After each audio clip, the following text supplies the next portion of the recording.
Taran nasa sukara, engkau pandang manusia itu sukara, mabuk. Wa ma hum bisukara, sebenarnya mereka tidak mabuk. Bila kita tengok ada orang mabuk, dia berjalan bergoncang, begitulah bayangan nanti hari kiamat terjadi. Wa taran nasa sukara, engkau lihat mereka mabuk. Wa ma hum bisukara, sebenarnya bukan mereka itu mabuk. Walakin azaballahi syadid, tapi azab Allah amat sangat keras, sehingga seakan-akan mereka mabuk kerana bumi bergoncang, daun-daun bertiup dan pokok-pokok kayu tumbang. Idza sama'um fatarat wa idzal kawakibun tasarat, apa yang ada bintang gemintang seperti tasbih yang diputus, maka berjatuhanlah dia.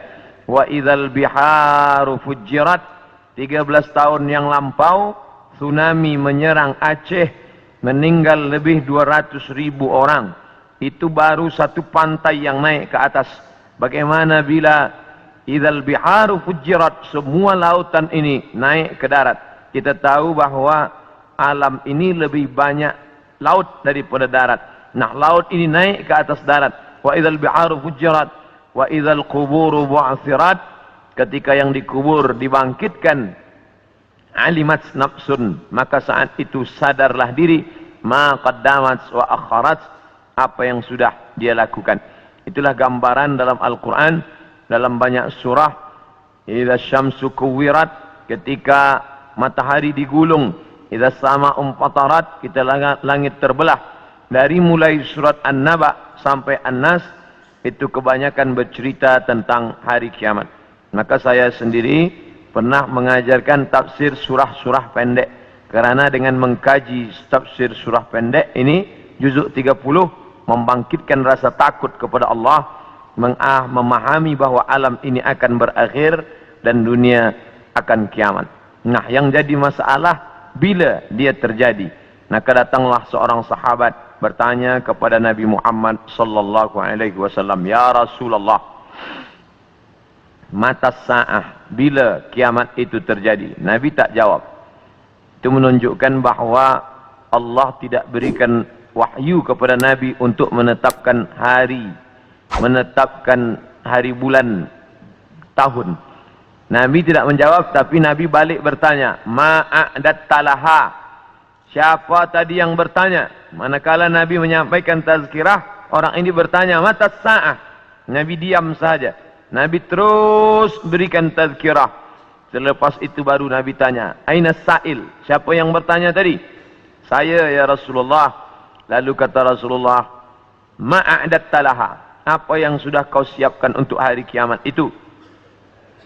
Menunjukkan bahawa hari, bulan dan tahunnya tidak diketahui siapapun.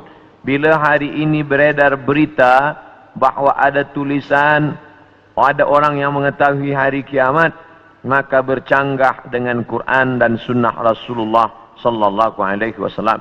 Kerana Nabi tidak pernah membicarakan itu kepada Sayyidina Abu Bakar, Umar, Uthman wa Ali wa an kulli sahabati Rasulillah ajma'in.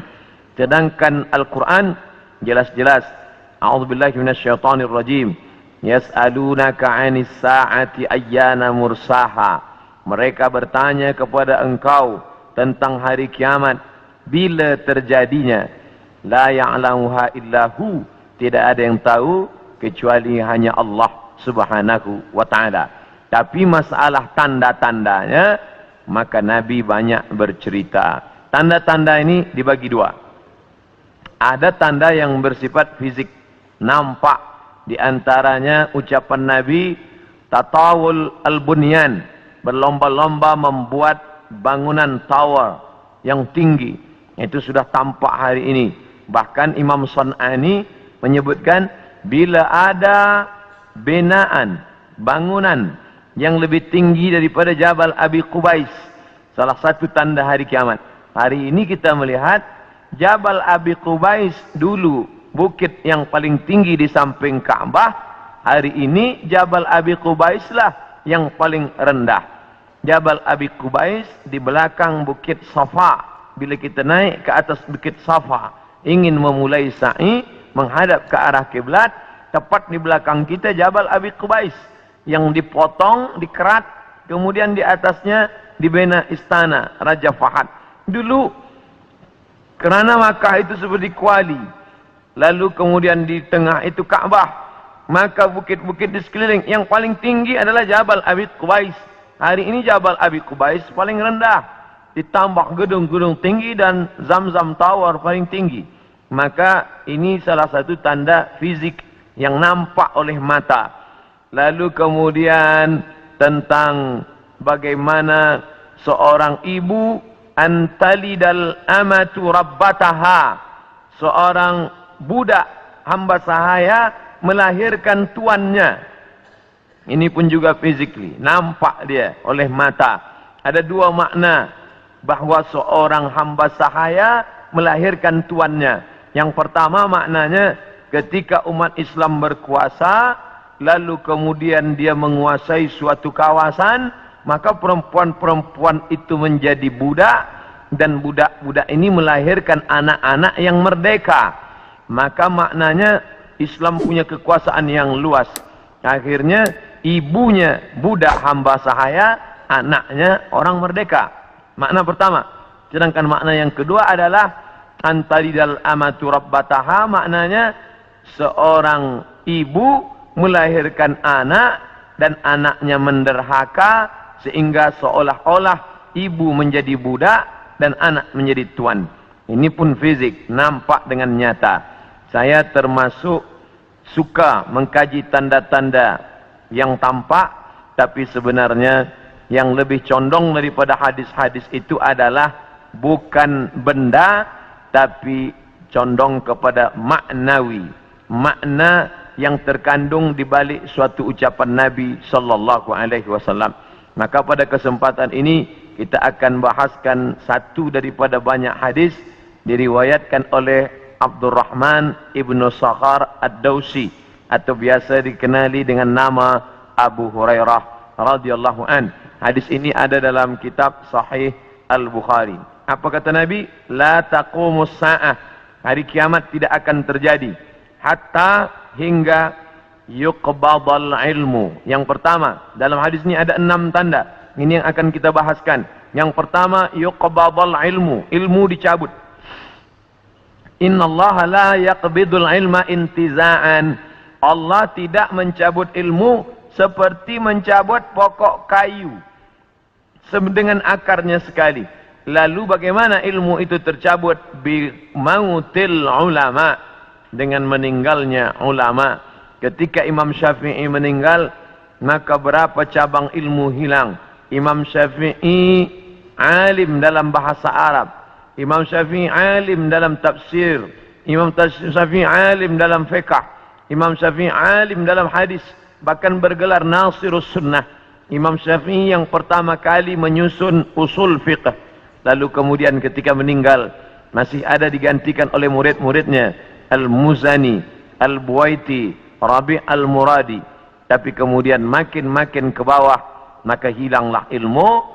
Maka yang muncul orang jahil, yang kemudian dianggap sebagai orang berilmu. Wal'iyazubillah, na'udzubillah. Maka saya pribadi tak pernah berkata menurut paham saya, menurut pendapat saya, kerana saya takut tergolong dalam orang yang disebut Nabi al-juhala, orang jahil tapi seperti berilmu. Zahirnya orang menyangka berilmu padahal tidak. Maka selalu saya mengambil pendapat ulama. Menurut pendapat Imam Syafi'i, menurut pendapat Imam An-Nawawi, menurut pendapat Ibnu Hajar Al-Asqalani, menurut Imam Az-Zahabi, menurut Imam Jalaluddin Abdurrahman As-Suyuti, untuk menyelamatkan diri daripada juhala. Na'udzubillah. Maka nanti kata Nabi SAW, sebelum hari kiamat bermunculanlah juhala kerana pandai berbicara, kerana berpakaian ulama. Al-juhala yalbisuna libasal ulama. Orang jahil tapi memakai pakaian ulama, pandai berbicara, lalu orang menyangka dia alim, padahal dia tak lebih daripada orang dhalla wa adalla, sesat dan menyesatkan. Sebenarnya kiamatnya sudah terjadi pada isinya, tapi alamnya belum kiamat besar. Maka kata ucapan Nabi SAW dalam suatu hadis, idza wussidal amru ila ghairi ahlihi, bila diberikan suatu perkara bukan kepada ahlinya, bukan kepada orang yang faham, fantaziris sa'ah, maka tunggulah kiamat. Makna kiamat di situ bukan kiamat alam semesta, tapi kiamat isinya. Bila pembinaan masjid ini diberikan kepada orang yang tidak pakar, tidak memiliki kepakaran pada bidang itu, fantaziris sa'ah, maka tunggulah sa'ah, kiamat, hari kiamat. Makna kiamat di situ bukanlah kiamat alamnya, tapi isinya sudah kiamat. Begitu juga dengan ucapan Nabi tentang masalah idza waqa'a ala ahadikumul qiyamah, bila terjadi kiamat pada salah seorang kamu, wa fi yadihi fasilah, di tangannya ada anak korma, falyaghrisha, tanamlah, karena dia akan menanam itu lalu kemudian dia mati. Bagaimana mungkin kiamat terjadi pada satu orang? Maka makna kiamat dalam hadis ini alamnya tidak kiamat, tapi orang itu mengalami kiamat, maknanya mati dia. Na'udzubillah. Oleh sebab itu maka bahwa kiamat sudah terjadi pada isinya, ya, kerana banyaknya orang jahil. Oleh sebab itu alhamdulillah kita di Malaysia masih ada para ulama, masih ada para mufti, masih ada para habaib. Maka kita datang ke majlis-majlis mereka, hindari majlis-majlis orang-orang jahil yang tidak diketahui sanad ilmunya, yang tidak diketahui dapat dari mana, bahkan mendakwa mendapat dari mimpi. Langsung berjumpa dengan Syekh Abdul Qadir Al-Jilani, langsung saja terus mendapatkan zikir talqin dari Rasulullah sallallahu alaihi wasallam tanpa bersanad, tanpa berguru. Padahal para imam mengajarkan kita ada namanya sanad. Al-isnad minad din. Sanad itu bahagian dari agama. Laulal isnad, kalaulah bukan kerana sanad, laqala man syaa ma syaa, maka orang mudah saja berkata sesuai kehendak hawa nafsunya. Begitu kata Imam Abdullah Ibnul Mubarak, salah seorang ulama hadis yang amat sangat tinggi ilmunya. Maka Imam Bukhari bersanad sampai ke Nabi Muhammad sallallahu alaihi wasallam. Imam Bukhari mendapatkan hadis itu dari gurunya, namanya Abdullah Ibnu Maslamah. Abdullah Ibnu Maslamah mendapatkan dari gurunya, namanya Malik bin Anas. Malik bin Anas mendapatkan dari gurunya, namanya Abu Zinad. Abu Zinad mendapatkan dari gurunya, namanya Al-A'raj. Al-A'raj mendapatkan dari gurunya, namanya Abu Hurairah. Abu Hurairah mendapatkan dari gurunya, namanya Sayyidina wa Maulana Muhammad sallallahu alaihi wasallam. Dan di antara sanad itu mesti diteliti pula, orang ini mestilah adil. Makna adil menjauhi dosa besar, menghindari dosa kecil. Lawan daripada kata adil adalah fasik. Wallahu la yahdil qaumal fasiqin. Allah tak berikan hidayah kepada orang yang fasik. Adapun orang yang adil tapi dia tidak dhabit, tidak kuat ingatannya, maka dia juga tidak layak diambil ilmu daripadanya. Oleh sebab itu apa kata Imam Malik bin Anas, guru Imam Syafi'i, makamnya di Baqi di samping Masjid Nabawi, meninggal tahun 179 Hijrah. Aku berjumpa dengan 70 orang di dalam masjid ini, maksudnya Masjid Nabawi di Madinah. Andai aku minta satu di antara mereka berdoa, maka turun hujan, saking makbulnya doa mereka. Tapi tidak aku ambil hadis satu pun dari ke-70 orang itu. 70 orang zuhud, ahli ibadah, abid, banyak ibadahnya, kabul doanya. Andai ku minta satu orang berdoa, turun hujan, begitulah kabulnya. Tapi aku tidak mengambil ilmu dari mereka kerana tidak dhabit, kuat ingatannya. Begitulah ulama menapis supaya jangan sampai mengambil ilmu daripada orang jahil. Kerana di antara tanda kiamat adalah yuqbadal ilmu, bahwa ilmu dicabut Allah subhanahu wa ta'ala. Maka bila kita masih ada kajian-kajian khas tafsir, khas fiqh, khas usul fiqh, khas hadis, maka kita hadir, kita dengarkan, kita fahami, kita rakamkan, kita share, maka dia bagian dari dakwah. Tapi bila itu sudah tampak banyak menebar, sebenarnya salah satu daripada tanda hari kiamat. Yang kedua, wataksuruz zalazil, banyak terjadi zalazil. Zilzal gempa, Zalazil, gempa. Maka kita lihat idza zulzilatil ardu zilzalaha. Bila sudah digoncangkan bumi itu, wa akhrajatil ardu athqalaha, dan dia menggoncangkan lalu keluarlah isi yang ada di dalamnya. Dulu terjadi juga gempa. Faj'alna 'aliyaha safilaha. Kami jadikan bagian dalam naik ke atas, bagian atas turun ke bawah.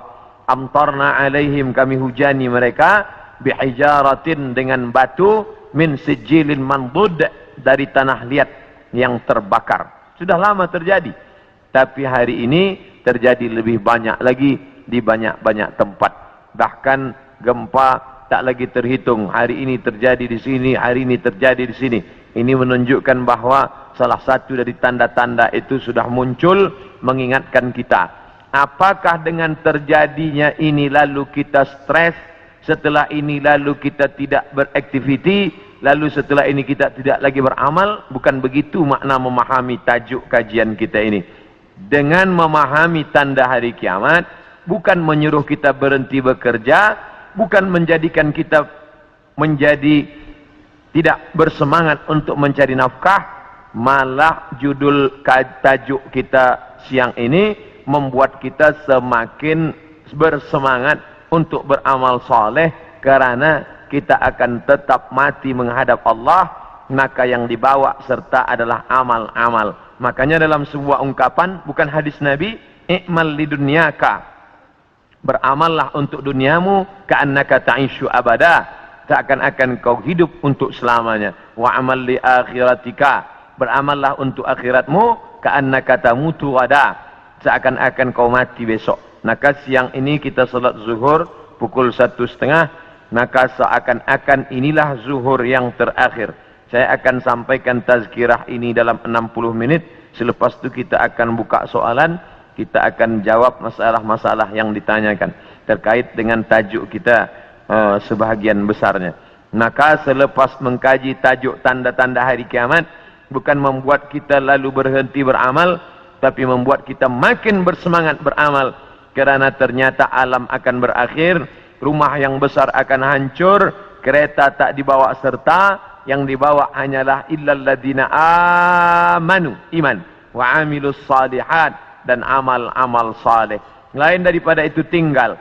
Maka bagi sesiapa saja yang ikut tajuk kajian kita ini, selepas ini bertambah amalnya, bertambah khusyuknya, bertambah takutnya, itulah orang yang berhasil. Adapun selepas ini tak ada perubahan apa-apa, biasa sahaja, maka termasuk orang-orang yang mubazir. Innal mubazzirina kanu ikhwanas syayatin. Orang yang mubazir adalah ikhwan, saudara-saudara syaitan. Mengapa begitu? Dia sudah mubazir waktu, dia sudah membazir energi, dia tidak mendapatkan manfaat apa-apa. Padahal ayat-ayat yang kita baca, idza tuliyat alaihim ayatuhu, kalau dibacakan ayat-ayat Allah, zadathum imana, bertambahlah imannya. Dari dua tanda ini ada perbezaan. Tanda yang pertama tidak tampak, ilmu dicabut. Tidak nampak mana ilmu yang dicabut, mana ilmu yang kekal. Yang kedua, zalazil, gempa. Ini nampak, bisa dirasakan. Berapa skala Richter? Ini semua orang tahu. Bahkan bergoncang. Ada kaca yang pecah. Ada dinding rumah yang retak. Itu terjadi belakangan ini lebih banyak lagi. Signal pertanda bahwa Allah Subhanahu wa Ta'ala akan mengakhiri dunia ini. Lalu kemudian berikutnya adalah wa yataqarabuz zaman. Zaman, masa, waktu, yataqarab, saling mendekati. Apa makna saling mendekati? Tidak lagi terasa. Baru saja hari Jumat, esok hari kita sudah solat Jumat. Baru saja Idul Adha, kita sudah membeli kambing dan sapi untuk Idul Adha berikutnya. Baru saja lepas Idul Fitri, sudah bersiap-siap lagi hendak memasuki bulan Ramadan. Itu kita rasakan sekarang. Apakah sebenarnya waktu itu berkurang? Waktu tidak berkurang. 24 jam, 12 jam siang, 12 jam malam. Dari dulu sampai begitu. Lalu mengapa terasa yataqarabuz zaman? Karena ada alat-alat yang membuat kita merasa cepat. Dengan tumbuhnya alat-alat elektronik, datangnya internet, Sehingga zaman begitu cepat tak terasa. Dulu orang duduk lama terasa baru berakhir petang hari. Tapi hari ini tak terasa.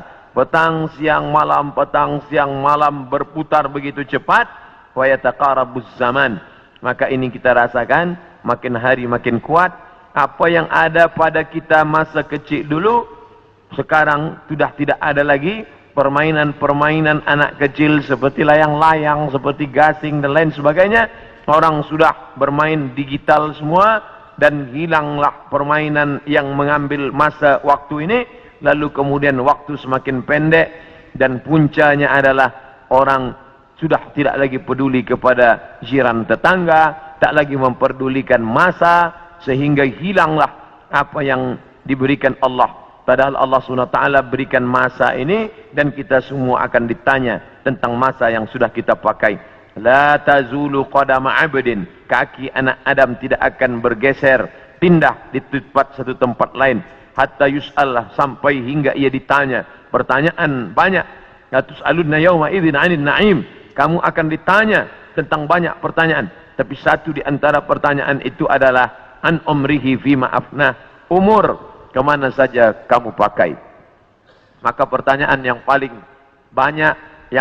banyak tak dapat dijawab oleh manusia adalah umur, usia, kemana saja kau pakai yang dititipkan Allah Subhanahu wa ta'ala. Wa yataqarabuz zaman, waktu semakin dekat. Yang keempat, wa tazharul fitan, banyak terjadi fitan. Fitan jamak daripada fitnah. Fitnah terjadi. Berbagai macam fitnah terjadi. Kita lihat ada fitnah Sunni Syiah, ada fitnah Khalqil Quran, ada fitnah Ahmadiyah, ada fitnah Khawarij, ada fitnah Rafidah. Berbagai macam fitnah.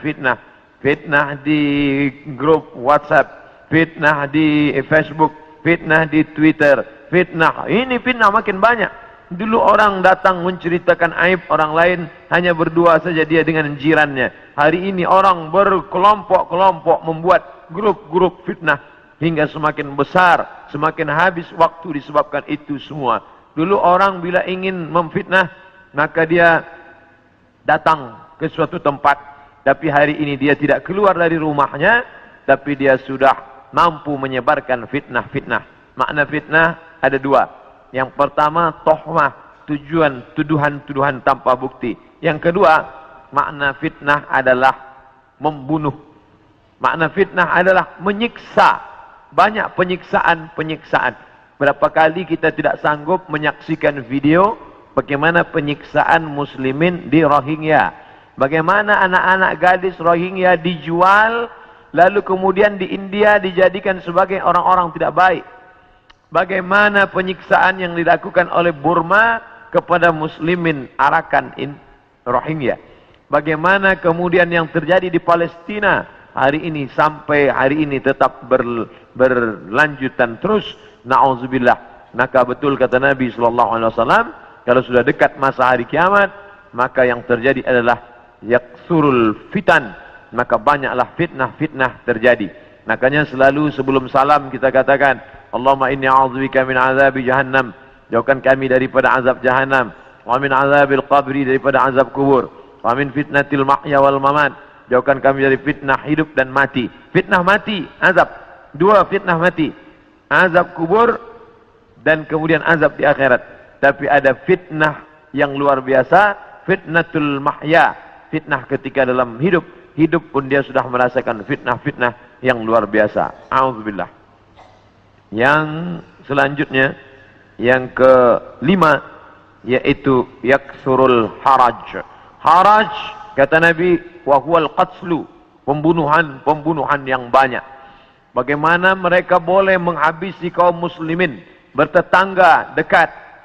Slobodan Milosevic ingin menghabisi semua etnis Bosnia Hersek, habis semuanya. Itu terjadi tahun 90-an. Lalu kemudian sekarang berdamai. Lalu kemudian bagaimana pembantaian di Irak. Dari sejak mulai Presiden Amerika sampailah yang terakhir. Terus mereka membantai umat Islam. Lalu kemudian terjadi pula yang terakhir. Tidak berakhir sampai hari ini. Sampai-sampai Presiden Amerika mengatakan ini adalah ibu kota Israel. Dengan mengakui itu sebagai ibu kota Israel, maka semua orang yang berada di dalam itu tidak lagi diakui sebagai orang Palestina. Efek daripada itu adalah bahwa ini tidak lagi dianggap sebagai milik umat Islam, tapi justru sebagai orang Islam yang memiliki tempat ibadah di tanah orang kafir. Na'udzubillah. Oleh sebab itu, maka banyaklah al-haraj, pembunuhan. Dulu pun ada juga pembunuhan, betul, tak salah. Ada Romawi membunuh Persia, Persia membunuh Rom. Itu biasa, itu terjadi. Tapi zaman sekarang pembunuhan merajalela karena alat untuk membunuh itu diciptakan lebih banyak. Senjata-senjata dari besi diciptakan lebih banyak lagi untuk menghabisi umat manusia. Maka itulah yang dikatakan Nabi, yakthurul haraj. Apa salah kita? Mengapa kita dihidupkan Allah di zaman ini? Mengapa kita tak hidup di zaman Abu Bakar, Umar, Uthman wa Ali? Maka ada kabar gembira dari Nabi SAW. Al-ibadatu fil haraj. Orang yang tetap istiqamah beribadah fil haraj. Ketika banyak pembunuhan ini, tetap imannya kuat, tetap dia istiqamah. Kahijratin ilayya.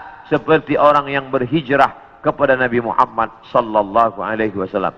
Mudah-mudahan kita termasuk orang yang tetap istiqamah dalam keadaan banyak pembunuhan dan kita seperti orang yang berhijrah walaupun sudah 1439 tahun lampau, tapi kita tetap diakui sebagai umat Muhammad sallallahu alaihi wasallam dan seperti orang yang berhijrah. Makanya sekarang ada orang istilah ini adalah hijrah saya. Ini adalah momen hijrah saya. Sebenarnya tidak lagi ada hijrah. La hijrata ba'dal fath. Setelah pembebasan kota Makkah, tidak lagi ada hijrah. Yang dimaksud hijrah adalah pindah dari batil kepada hak, pindah dari syirik kepada tauhid, pindah dari jahil kepada ilm. Itulah makna daripada hijrah. Kemudian yang keenam, hatta yaksura fikumul mal fayafidhu. Banyak orang yang melimpah ruah hartanya sampai yafidu, seperti air yang penuh tumpah. Banyak orang-orang kaya. Dulu orang hanya kaya tapi masih ada batasnya. Sekarang ada orang yang amat sangat kaya tanpa batas, tapi tidak tahu lagi dia mau dibuat kemana kekayaan ini. Dan itu terjadi hari ini. Dulu orang kaya karena dia berniaga, bekerja. Ada orang kaya karena dia menjual emas. Ada orang kaya karena dia beternak sapi, kambing. Ada orang kaya karena dia membuat kolam ikan. Artinya dia bekerja, keluar peluh keringatnya baru dia kaya. Hari ini ada orang yang duduk-duduk saja, tapi kekayaannya amat sangat melimpah ruah. Maka apa yang dikatakan Nabi SAW terwujud hari ini, menunjukkan hari kiamat itu hampir saja terjadi. Bahkan ketika Isra Mi'raj pun, Nabi melihat ada seorang perempuan tua yang melambaikan tangannya memanggil. Lalu Nabi bertanya kepada Jibril alaihissalam, siapa itu Jibril? Jibril menjawab, itulah dunia yang sudah tua. Walaupun sudah tua dia tetap berhias kerana dia tak ingin tua.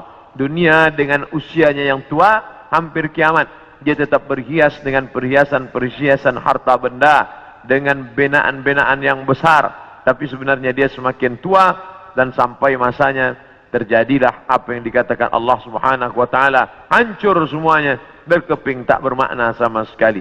Maka ini salah satu tanda yang dikatakan Nabi sallallahu alaihi wasallam. Kemudian hadis berikutnya disebutkan juga dalam Sahih Al-Bukhari. Apa kata Nabi sallallahu alaihi wasallam? Tetap dari Abu Hurairah. La taqumus sa'ah, tidak terjadi hari kiamat hatta yanzila fikum ibnu Maryam, sampai datang anak Maryam.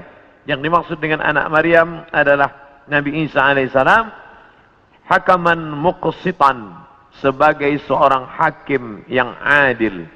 Mungkin keadilan susah didapatkan dari manusia yang condong kepada harta dan hawa nafsu, tapi kerana dia seorang nabi, bukankah dia sudah mati, meninggal dunia? Barrafa'ullah wa ma qataluhu, mereka tidak berhasil membunuhnya. Wa ma salabuhu, mereka tidak berhasil menyalibnya. Walakin syubbiha lahum, ada orang lain yang diserupakan wajahnya dengan Isa. Dialah Yudas Iskariot, dialah Yahuza yang kemudian ditangkap oleh tentara daripada Yahudi yang benci akan Isa, dan mereka menyalibnya di tiang Golgota, dan mereka mengatakan inilah dia. Maka kata Allah, wa ma qataluhu yaqina, mereka tidak yakin seyakin-yakinnya tentang itu. Sampai akhirnya pada tahun 324 terjadilah konsili, pertemuan pertemuan seluruh pendeta-pendeta, dan mereka berhasil menyepakati di sebuah kota bernama Nisea. Sekarang letaknya di Turki. Yang dulu kota itu besar dibina oleh seorang raja bernama Konstantinopel, yang kemudian kota itu dirubah oleh Muhammad Al-Fatih menjadi kota Islambul. Islambul, kota Islam, negeri Islam, yang berubah menjadi Istanbul.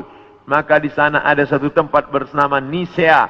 Di Nisea inilah mereka bersepakat bahwa Isa adalah anak Tuhan bagian, padahal itu tidak ada disebutkan dalam Injil, tidak ada dalam wahyu Allah Subhanahu wa taala.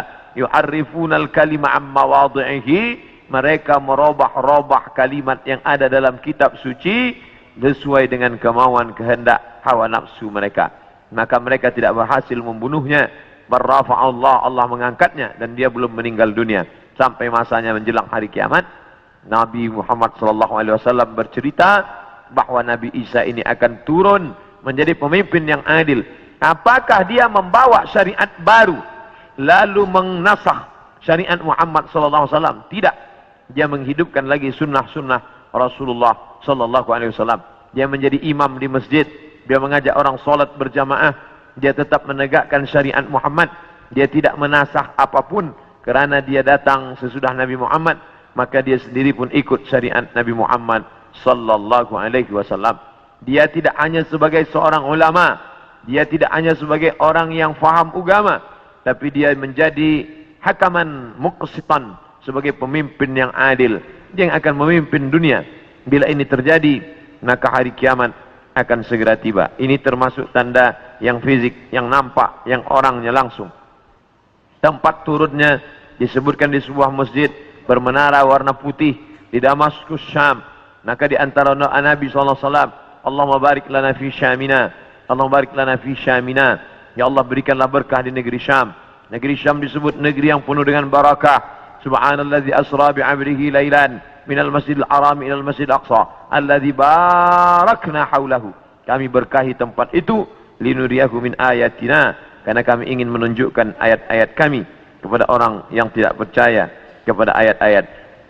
Bahwa Nabi Isa datang tidak membawa syariat baru, tapi dia membatalkan syariat yang sudah dirubah oleh para pendeta. Di antaranya mereka mengatakan bahwa Nabi Isa meninggal dunia tergantung di pelang salib. Maka dibantah. Fayaksirus salib, dia menghancurkan salib. Salib bahasa Arab, salib bahasa kita, palang salib. Maka Nabi Isa datang menghancurkan salib. Ini menunjukkan bahwa akidah salib itu batil, tidak dibenarkan. Karena andai dia benar, pasti Nabi Isa melanjutkannya. Yang menghancurkannya Nabi Isa sendiri. Yang mengatakan itu patung dia, maka itu dibantah oleh Al-Quran. Wa ma qataluhu, mereka tidak membunuhnya. Wa ma salabuhu, mereka tidak menyalibnya. Walakin syubbiha lahum, ada orang lain yang diserupakan dengannya. Bila ada orang berkata, kamu jangan kaji-kaji agama kami, jangan bahas-bahas agama kami, urus sajalah agama kamu. Lakum dinukum waliyadin. Kami tidak mungkin membahas agama kamu kalau Allah tidak menyebutkannya dalam Al-Quran. Allah menyebutkan tentang yang kamu katakan sebagai Tuhan itu dalam beberapa surah. Al-Fatihah, Al-Baqarah, Ali Imran. Ali keluarga, Imran. Imran punya anak bernama Maryam. Maryam punya anak laki-laki bernama Isa. Dan Imran punya istri bernama Hannah. Hannah punya saudari perempuan, melahirkan anak laki-laki bernama Yahya. Dan Yahya punya ayah bernama Zakaria. Maka inilah keluarga yang kecil. Ada Imran, ada Hannah, ada adik Hannah, adiknya melahirkan Yahya, nama suaminya Zakaria, dan Hannah melahirkan anak perempuan bersama Maryam, dan Maryam punya anak laki-laki bernama Isa alaihissalam. Ini keluarga orang baik-baik, ini keluarga orang yang saleh, dan mereka itu tidak pernah mengaku dirinya Tuhan. Mal Masih ibnu Maryam illa rasul. Al-Masih tak lain tak bukan hanyalah seorang rasul. Qad khalas min qablihi rusul, yang sebelumnya sudah ada rasul-rasul, Adam, Idris, Nuh, Salih, Ilyas, Ilyasa, Zakaria, Musa, Yahya, Zulkifli, Daud, Sulaiman, Ayyub, semuanya meninggal dunia. Maka Nabi Nabi Isa alaihissalam pun juga akan meninggal. Hanya saja dia meninggal tidak seperti Nabi yang lain. Hidupnya habis, berakhir. Nabi Isa akan datang sekali lagi dan dia akan menghancurkan salib-salib. Berikutnya, wa yaqtulul khinzir, dia akan membunuh babi. Apa makna membunuh babi? Kerana mereka menghalalkan babi, seakan-akan babi itu halal, padahal Nabi Isa tidak makan babi. Lalu siapa yang merubah ajaran Isa sehingga mereka menghalalkan babi? Maka yang merubah adalah Paulus. Kata Paulus, sejak Isa disalib menebus dosa manusia, maka semua binatang menjadi halal. Begitu juga dengan khitan. Nabi Ibrahim berkhitan, turun kepada Nabi Musa berkhitan, turun kepada Nabi Isa berkhitan. Tapi dispesongkan, diselewengkan oleh Paulus. Paulus yang bernama Saul, tidak pernah belajar kepada Isa, tapi lalu kemudian mengaku diangkat sebagai rasul oleh Isa. Maka disebut namanya dengan Rasul Paulus. Maka ini dibantah oleh Al-Quran sama sekali. Maka Ibrahimu Yahudian, Ibrahim bukan Yahudi. Wala Nasranian, Ibrahim bukan Nasrani. Walakin syubbiha lahum, walakin kana hanifan musliman. Dia seorang muslim, hanifan, condong kepada kebenaran, musliman, muslim. Wa ma kana minal musyrikin. Dia tidak mempersekutukan Allah Subhanahu wa taala. Sedangkan Yahudi dan Nasrani mempersekutukan Allah. Yahudi mempersekutukan Allah dengan Uzair. Wa qalatil yahudu Uzairun ibnullah. Orang Yahudi berkata Uzair anak Allah. Sedangkan Nasrani mempersekutukan Allah dengan Yesus, dengan Isa. Wa qala an-Nasara al-Masih ibnullah. Nasrani berkata Al-Masih anak Allah. Maka Al-Quran membantah. Bila ada orang mengatakan jangan kaji-kaji tentang agama orang lain, kita tidak mengkaji agama orang lain. Kita sedang mengkaji Al-Quran, kitab suci kita yang bercerita tentang penyelewengan ajaran Nabi Isa alaihissalam. Ini mesti diluruskan. Karena yang kita kaji adalah Al-Quran dan sunnah Nabi Muhammad sallallahu alaihi wasallam. Wa yada'ul jizyah. Nabi membatalkan jizyah, upeti, pajak yang sebelumnya diterapkan oleh Raja Romawi dan Persia. Mereka hidup dengan cawan-cawan emas, pakaian sutra, tempat tidur yang tebal, dengan banyak-banyak pasangan, dengan istana yang megah. Padahal dari cukai, dari pajak yang dikutip dari setiap masyarakat. Maka datanglah Nabi Isa alaihissalam membantah itu semua perbuatan yang batil, bahwa itu perbuatan zalim, menganiaya orang susah. Maka dia menghapuskan itu. Wa yada'ul jizyah wa yafidul mala hatta la yaqbaluhu ahadun. Dan kemudian dia membagikan harta sampai tidak ada satupun yang mau menerimanya. Apa makna dia membagi harta tak ada orang mau menerima? Kerana orang sudah merasa cukup, tidak lagi merasa perlu banyak. Kerana masalah harta ini tidak ada batasnya. Lau kana li ibni Adam wadiyan min dhahab, seandainya manusia itu memiliki satu lembah daripada emas, ini ada bukit, di sini ada bukit, ada tanah yang turun ke bawah, tempat bercocok tanam. Lalu kemudian berubah dia menjadi emas, maka manusia tidak pernah berkata cukuplah emas yang banyak ini, tidak.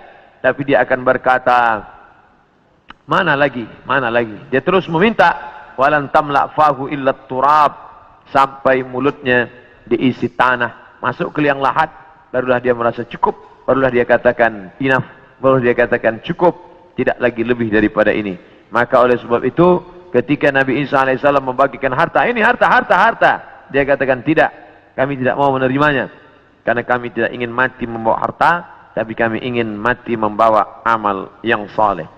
Kita lanjutkan. Yang terakhir, hadis masih dari Abu Hurairah radhiyallahu anhu. Kitabnya Sahih Bukhari.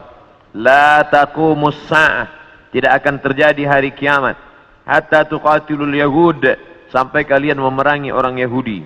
Hatta yaqulul hajar, sampai batu berkata. Batu besar, tempat orang bersembunyi dari serangan musuh. Batu itu berkata, apa kata batu itu? Hadza Yahudi, ya Muslim. Hadza Yahudi, ya Muslim. Hai tentara Muslim. Hadza Yahudi warai. Ini di belakangku ini ada seorang Yahudi. Faqtulhu, bunuhlah dia. Faqtulhu, bunuhlah dia. Ada satu yang tidak membela umat Islam, dan itu adalah syajaratul gharqad, pohon gharqad. Pohon yang batangnya tunggal ke atas, tidak terlalu banyak cabang, dan dia daunnya panjang-panjang. Masih ada sekarang, mereka tanam banyak-banyak. Ini membuktikan sabda Nabi SAW benar, tidak salah sedikit pun. 1439 tahun yang lalu Nabi katakan, hari ini terbukti mereka menanam tanaman gharqad sebanyak-banyaknya. Tahun 1999 saya sampai di satu kota. Kota ini dibagi dua karena perjanjian Camp David. Sebelah diambil oleh Mesir, sebelah dijajah oleh Israel. Tampaklah tentara-tentara berjaga di perbatasan. Maka Rafah, nama kota tersebut Rafah. Maka kita bisa melihat menghijau. Sementara yang di Mesir ini menguning gurun pasir, sedangkan yang di sana menghijau. Kenapa hijau? Mereka tanam pohon gharqad. Nabi sudah mengatakan itu 14 abad yang lalu, bahwa mereka akan bersembunyi di balik pohon gharqad. Subhanallah, Masya Allah, Tabarakallah. Mereka bersembunyi di belakang batu-batu berkata, ya Muslim, hai tentara Muslim, ada Yahudi di belakangmu, ini di belakangku ada Yahudi, faqtulu, bunuhlah dia. Oleh sebab itu maka ini hadis mukjizat Nabi SAW luar biasa. Andai orang Yahudi itu musnah, seperti musnahnya kaum Ad, kaum Thamud, kaum Madian, kaum Iram, kaum Fir'aun, musnah. Tapi Yahudi tidak musnah, dia tetap kekal sampai hari ini. Sampai terwujudnya janji Nabi Muhammad bahwa tidak akan terjadi hari kiamat sampai kamu memerangi Yahudi. Yahudi di dunia ini jumlahnya hanya 16 juta saja.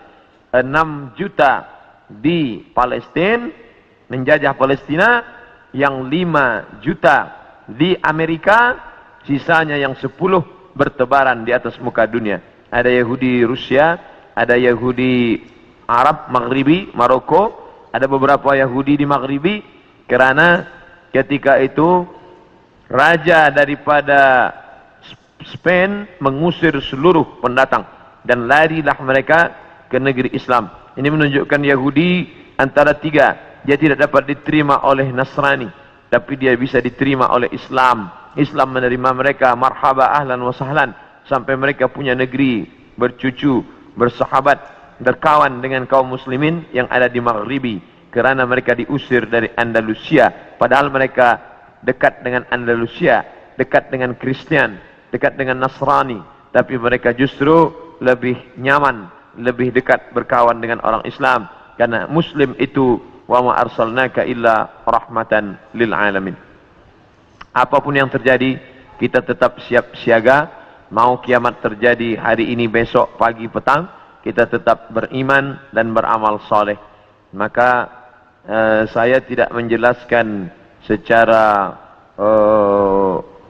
panjang lebar tentang masalah satu persatu, tapi kita kaji berdasarkan beberapa hadis-hadis Nabi Muhammad sallallahu alaihi wasallam. Yas'alunaka 'anis sa'ah, mereka bertanya kepadamu tentang hari kiamat. Qul la yujalliha illa liwaqtiha, la yujalliha liwaqtiha illa hu, tidak ada yang dapat mengetahui waktunya kecuali Allah Subhanahu wa taala. Adapun ada orang mengatakan tak sampai 1500, hanya sekitar beberapa tahun lagi, itu ijtihad dia. Tolong kita bedakan antara hadis dengan ijtihad orang terhadap hadis. Ini hadis, ini ijtihad hadis. Jangan katakan ijtihad ini adalah hadis, karena hadis ini dari Nabi, sedangkan ijtihad adalah dari ulama yang membaca hadis-hadis Nabi Muhammad sallallahu alaihi wasallam.